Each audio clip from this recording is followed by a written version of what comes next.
अल्लाह ने कामयाबी का जो नुस्खा हमें अता किया है, हमने सारे नुस्खे आजमा लिए, लेकिन अल्लाह के दिए हुए नुस्खे पर हमने अमल नहीं किया। आखिर कामयाबी का वो कौन सा नुस्खा है जो कुरान अता करता है? उस नुस्खे को छोड़कर मुसलमान हर नुस्खे पर अमल कर रहा है। अच्छी तरह याद रखना, इंसान का बताया हुआ नुस्खा बदल सकता है। इंसान का बताया हुआ नुस्खा कभी कारामद हो सकता है, कभी नुकसानदेह हो सकता है, लेकिन अल्लाह का बताया हुआ नुस्खा कभी ना नाकाम हो सकता है, न कभी बदल सकता है, न कभी नुकसानदेह हो सकता है। कामयाबी का नुस्खा अल्लाह ने जो बताया है वो क्या है? तो कुरान कहता है कामयाबी उसे मिलेगी।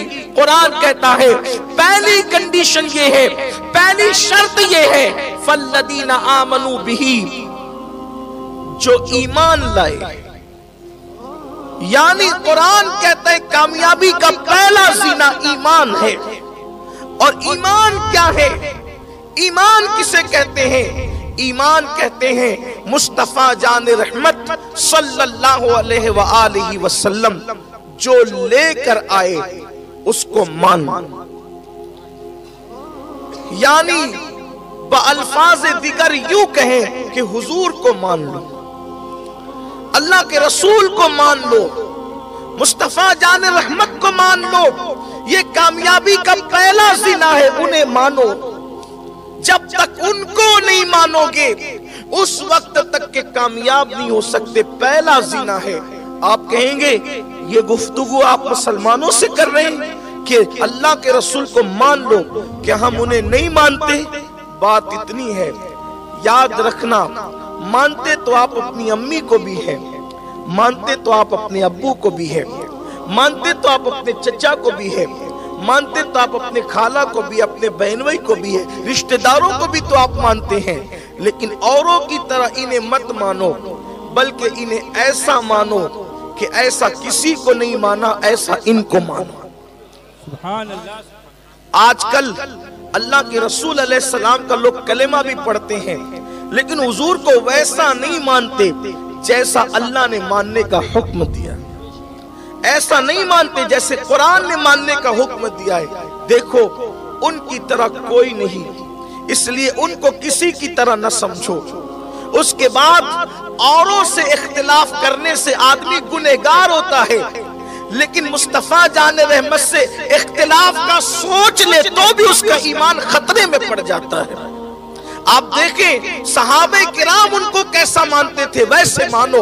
अल्लाह अकबर। मेरे प्यारे आका अलैहिस्सलाम के प्यारे दीवानों, बड़े से बड़ा इंसान अगर आवाज दे, हमें आवाज लगाए और हम हालत नमाज में हो, तो बड़े से बड़े इंसान को कह दिया जाता है रुको, वो नमाज पढ़ रहा है। लेकिन मुस्तफा जान रहमत आवाज लगा दे तो उम्मती के लिए लाजिम हो जाता है कि वो नमाज को छोड़ दे और बारगाह रिसालत में पहुंच जाए। सहाबे किराम ने इस शान से अल्लाह के रसूल को माना। ईमान लाओ उन पर ईमान लाओ। और ईमान लाने के बाद दूसरा रुकन ये है, ईमान लाने के बाद दूसरा रुकन ये है वअज़्ज़रूहु, और उनकी ताजीम करो। देखो ईमान लाने के बाद दूसरी बात कुरान बयान करता है वअज़्ज़रूहु, उनकी ताजीम करो। याद रखें ईमान लाने के बाद अभी कुरान नमाज का जिक्र नहीं करता, बल्कि ताज़ीम मुस्तफ़ा का जिक्र करता। यानी ईमान लाने के बाद जो पहला फर्ज है वो एहतराम नबूवत है, वो मुस्तफ़ा जान रहमत की ताज़ीम है।